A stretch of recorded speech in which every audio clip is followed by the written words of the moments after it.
ആണല്ലേ നമ്മൾ ആധാർ കാർഡ് പുതുക്കുമ്പോൾ എല്ലാവരും അറിയണം ഈ ആധാർ കാർഡിലെ നമ്മളെ ഏജും നല്ലൊരു ഏജ് എന്നാണ്.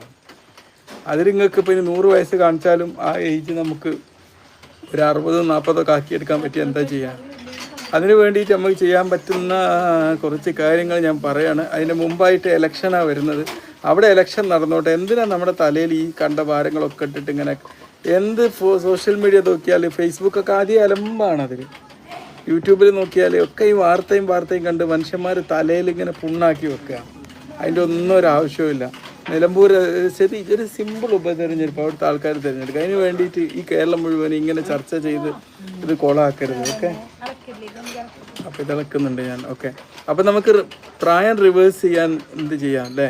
അതാണ് നമ്മൾ ആലോചിക്കുന്നത്. അതിൽ ഒന്നാമത്തെ ഏറ്റവും ആദ്യം നമ്മൾ മനസ്സിലാക്കണം, നിങ്ങൾ ആധാർ കാർഡിൽ കാണിക്കുന്നത് എന്ന് പറഞ്ഞാൽ നിങ്ങളുടെ ക്രോണോളജിക്കൽ ഏജാണ്. മനസ്സിലായില്ലേ?